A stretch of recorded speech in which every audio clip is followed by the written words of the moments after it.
Now let's talk more to Sister Joan. Joan, masterful job of distilling the basic tenets of the world's religions. What was that revelatory process for you when you made interfaith understanding a passionate priority in your life? I suppose everything in this country, to a certain extent, keeps going back to 9/11.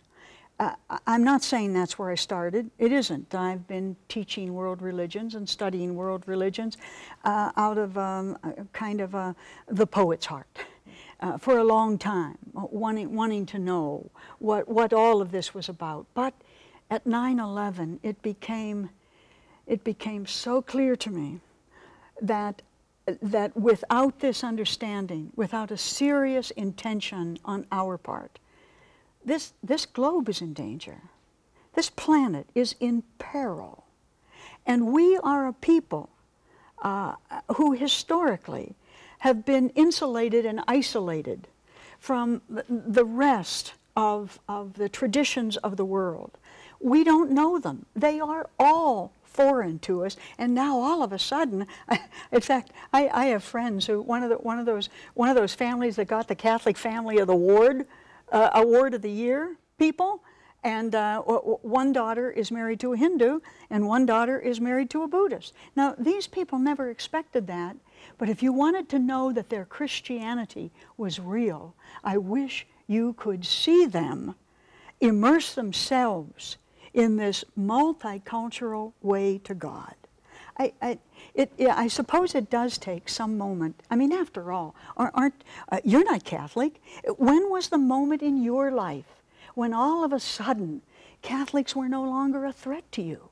When did you go into a Catholic church? When was my first time in a Jewish synagogue? What did it do to you? Well, I could say the same thing. As a Catholic, one of the gifts of being able to be a part of this show is meeting people from different denominations, and it's opened my eyes to the different faith practices, but the commonality we all have. And I think you make the point that we've lived in this world where we've been able to wall ourselves off from that, post-Berlin Wall, for instance. And now there's this whole international connection that's happening that has to happen for us to move forward. I'm convinced. I've been praying in the same women's prayer group for 40 years with women of all different faiths. So one of my best friends is an Irish Catholic right here in Chicago. Oh, don't tell your mother. But Joan, you're passionate about interfaith understanding, and you're going to go to the Middle East. Yes. What is your agenda? How can you get government leaders to pay attention to this priority? Well, believe it or not, it is the ambassadors from Syria and Iran who ask us if we would go. Why? Because they said we want our people and our religious leaders to see American religious leaders and Americans who do not hate them and whom they do not have to fear. Now imagine, it's the year 2006. When I was a youngster, believe it or not, after World War II, a Jewish family approached my mother and dad and asked if they would be willing to have me play with their little girl. Imagine. My mother and dad were absolutely shocked. Why? Because they felt so isolated. From the time, in other words, I was about 10 or 11 years old. When that happened, it marked me deeply.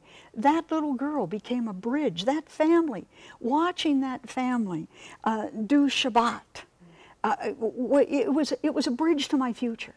It was a bridge to a spirituality that was more than denominational, that had something to do with the God who created us all. Those are such important moments, and we have to make them possible for other people. Why am I going to the Middle East? Because I want some little Syrian or Lebanese or Jewish kid to see these white women, these Americans, who love them, that they don't have to fear, who say, we can do this together. Don't worry about it. We'll be all right.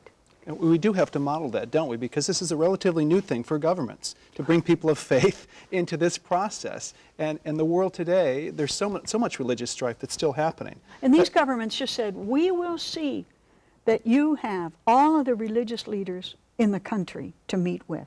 We'll get them there. We'll have nothing to do with it. We will take care of the venue. We will set up the meeting. We want you all to be able to sit down and talk together.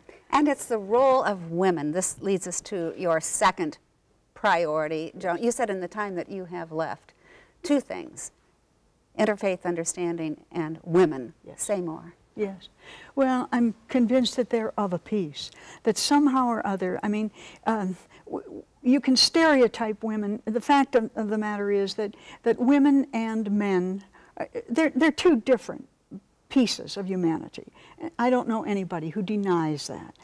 They do have two, they each have gifts that are sometimes stereotyped in the culture, and therefore they're boundaried by them or defined by them.